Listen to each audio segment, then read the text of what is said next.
আজ স্বামীর সাথে ঝগড়া করেছি, তাই রান্নাঘরে এসে রান্না করা তরকারিতে ইচ্ছামতো লবণ ঢালতে লাগলাম। হলুদ বেশি করে দিলাম যেন খেতে না পারে। বুঝবে বউয়ের সাথে ঝগড়া করার ফল। এমন সময় কলিং বেলের শব্দ শুনতে পেলাম। দরজার সামনে এসে দরজা খুলতেই দেখলাম মুন্না অফিস থেকে ফিরল ক্লান্ত শরীরে, গা চিপচিপে ঘাম। ক্লান্ত স্বরে বলল, স্বস্তিকা একটু চোখ বন্ধ করো। চোখ বন্ধ করলেই চুলে কিছু একটা স্পর্শ অনুভব করলাম। চোখ মেলে দেখি একটা স্বর্ণের চেন আমাকে গলায় পরিয়ে দিয়েছে। মুন্না বিষাদে বলল, সারাদিন অফিসে একটুও মন বসেনি। আমার ছোট্ট পাখিটাকে বকা দিয়েছি, ভুল করেছি, নিজের কাছে খুব অপরাধী লাগছিল। তোমার পছন্দের নাগিন চেন নিয়ে এসেছি।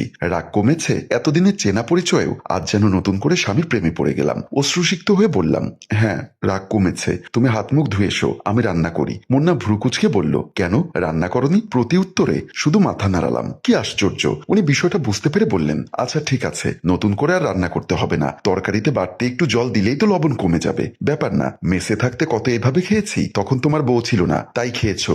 এখন বউ আছে, ফ্রিজে মাংস আছে, পোলাও রান্না করি। আচ্ছা ঠিক আছে, আমি হাত মুখ ধুয়ে পেঁয়াজ কেটে দিচ্ছি, তুমি কাটতে যেও না, হাত কেটে ফেলবে। বলেই মুন্না ড্রেস চেঞ্জ করতে চলে গেল। লোকটারই এক সমস্যা, আমার রাগ কখনোই দীর্ঘস্থায়ী হতে দেয় না। এতটা কেন? একটু কম ভালোবাসলেও তো কোনো ক্ষতি ছিল না। যাই তাড়াতাড়ি রান্নাটা করে ফেলি। আরেক দিনের ঘটনা। দিনটি ছিল শুক্রবার। মুন্নার অফিস বন্ধ থাকাতেই কাজের মেয়ে রোশনিকে ছুটি দিয়েছিলাম। ও যেন গ্রামের বাড়ি থেকে ঘুরে আসতে পারে, তাই আমি ঘর ঝাড়ু দিচ্ছিলাম। দেখলাম মুন্না গোসল করে মাথা মুছতে মুছতে আমার সামনে এসে বলল, বাথরুমে এতগুলো কাপড় কে ধুয়েছে? তোমার কি বউ আর একটা আছে? আমি ছাড়া কে ধোবে? থাকলে মন্দ হতো না। মুন্নার মুখে এমন কথা শুনে হাতের ঝাড়ুটা ফেলে দিয়ে বললাম, আর একটা বিয়ে করার বেশি স্বাদ হয়েছে তাই না? আমার দেহে প্রাণ থাকতে সতীনকে এই ঘরে ঢুকতে দিব না। মুন্না আমার সিচুয়েশন বুঝতে পেরে সাথে সাথে কান ধরে বলল, ওরে বাবা, আমি দুষ্টুমি করে বলেছি, সিরিয়াসলি নিচ্ছ কেন? সত্যি কথা বলতে আমি একটু রকচটা টাইপের মানুষ। হুট করে মাথা গরম হয়ে যায়, আর যখনই মাথা গরম হয় তখন চোখে মুখে রাস্তা দেখি না। আমার এমন অবস্থা দেখে মুন্না বলল, এতগুলো কাপড় যখন কাচতে হবে তখন কাজের মেয়ে রোশনিকে বাড়িতে পাঠালে কেন? কাপড় কাচতে আমার সমস্যা হয়নি, তুমি এখন কষ্ট করে ছাদে গিয়ে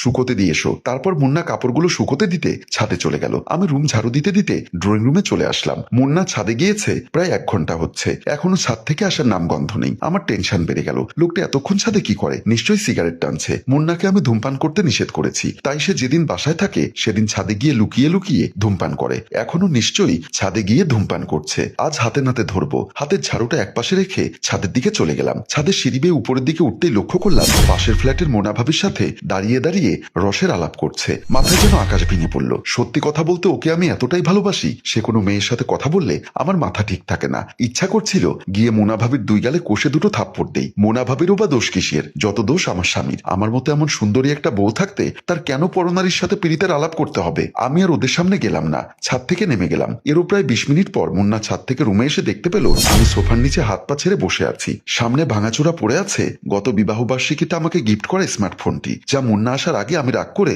আছাড় মেরে ভেঙে ফেলেছি। মুন্না ভাঙা ফোনটি হাতে নিয়ে বলল, মোবাইলটা ভাঙলে কেন? আমি তার দিকে একটা শকুনের দৃষ্টি দিয়ে বললাম, যেভাবে আমার মন ভেঙেছ সেভাবে আমি তোমার দেওয়া স্মার্টফোনটি ভেঙেছি। মুন্না আজ করতে পারলো নিশ্চয়ই কিছু একটা হয়েছে, তাই সে আমার পাশে বসে শান্ত স্বরে বলল, কি ব্যাপার? আমার লক্ষ্মীটি এত রেগে আছে কেন? এবার আমি চেঁচিয়ে বললাম, ছাদে গিয়ে পাশের বাসার সুন্দরী ভাবির সাথে প্রেমালাপ করবে আর আমি শান্ত হয়ে সব সহ্য করব, সেটা কিভাবে ভাবলে? কারোর সাথে কথা বললে কি সেটা প্রেমালাপ হয়ে যায়? মোনা ভাবি কি তোমার অফিসের বস নাকি ব্যবসায়িক পার্টনার? তার সাথে যদি তুমি প্রেমালাপ না করবে ওনাকে ডেকে এনে আমার সামনে কথা বলতে পারো না? মুন্না বুঝতে পারলো কথা বাড়ালে আরো বাড়বে, তাই সে কোনো কথা না বাড়িয়ে অপরাধের মতো ভাঙা ফোনটি হাতে নিয়ে চলে গেল। সেদিন রাতে দুজনের মধ্যে আর কোনো কথা হয়নি। আমি এক পাশে শুয়ে আছি, অন্য পাশে মুন্না শুয়ে আমার দিকে একটু একটু তাকাচ্ছে আর আমার অভিমান ভাঙানোর চেষ্টা করছে। সে যতই আমাকে নানা অজুহাত দেখাক তবুও কিছুতেই আমি শান্ত হচ্ছি না, তাই বাড়াবাড়ি না করে সে রাতে যে যার মতো ঘুমিয়ে পড়লাম। পরদিন মুন্না অফিসে গিয়ে টেনশনে আর কাজ করতে পারছে না। যেদিন আমি রাগ করি সেদিন মুন্না যেন পৃথিবীর সবচাইতে অসহায় মানুষটি। এদিকে গতকাল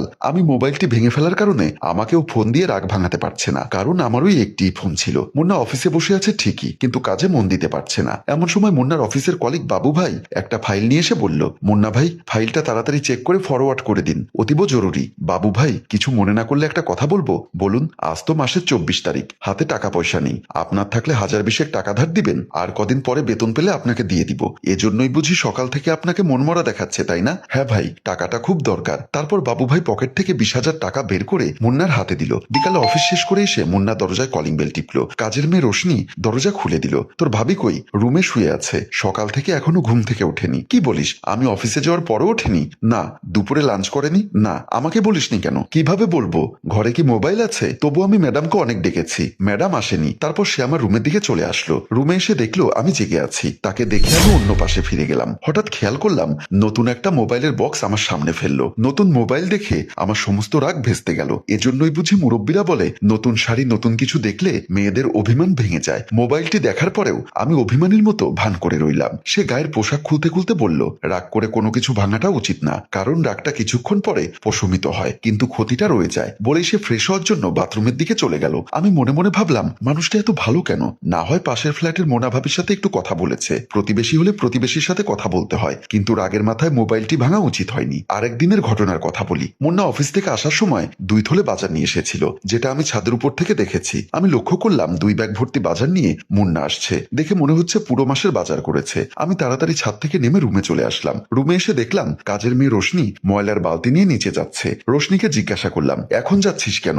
সকালে ফেলে দিলে কি সমস্যা হতো? সারাদিন কত কাজ, আমি কি সময় পাই? যা তাড়াতাড়ি ফেলে আয়, তো সাহেব আসছে। রোশনি ময়লা ফেলতে চলে গেল। আমি দরজার সামনে মুন্নার জন্য অপেক্ষা করছিলাম। দেখলাম মুন্না রুমে ঢুকে একটা বাজারের ব্যাগ আমার সামনে রেখে বলল, ইলিশ মাছ এনেছি, সাথে সরিষা বাটাও আছে, সরিষা ইলিশ রান্না করো। বলেই বাজারের ব্যাগটা আমার সামনে রেখে চলে গেল। আমি টেনশনে পড়ে গেলাম। ছাদ থেকে দেখলাম 2 ব্যাগ বাজার, কিন্তু ঘরে আনলো 1 ব্যাগ। তাহলে বাকি 1 ব্যাগ বাজার কোথায় গেল? কিছু যে জিজ্ঞাসা করব সে সময়টাও পেলাম না। এমন সময় দেখলাম কাজের মেয়ে রোশনি ময়লা ফেলে খালি বালতি নিয়ে রুমে ঢুকলো। সে আমাকে বলল, ম্যাডাম একটা কথা বলি, আপনি আবার সাহেবকে বলবেন না। কি?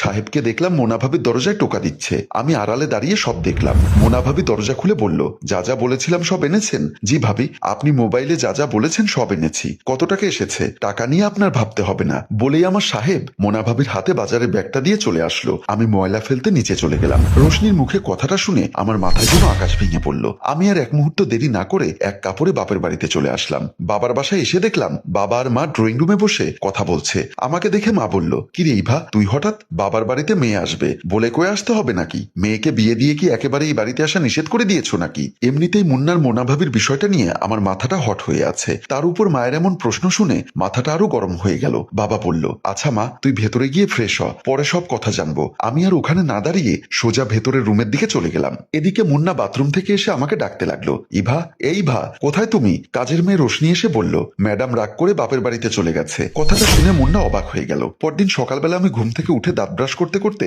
আমার বাবার বাড়ির ড্রয়িং রুমে এসে দেখলাম অফিসের কোট স্যুট পরে মুন্না ড্রয়িং রুমে বসে বাবা মায়ের সাথে কথা বলছে। আমাকে দেখে মুন্না বসা থেকে উঠে গেল। হ্যালো ভিউয়ার্স, গল্পটি আপনাদের কেমন লেগেছে তা কমেন্ট করে জানান। আর দ্বিতীয় পর্ব দেখতে চাইলে আমাদের সাথেই থাকুন। গল্পটি ভালো লাগলে এক্ষুনি শেয়ার করে দেওয়ার জন্য অনুরোধ রইল। এরকম মজার মজার গল্প পেতে আমাদের পেজটি ফলো দিয়ে সাথেই থাকুন। ধন্যবাদ।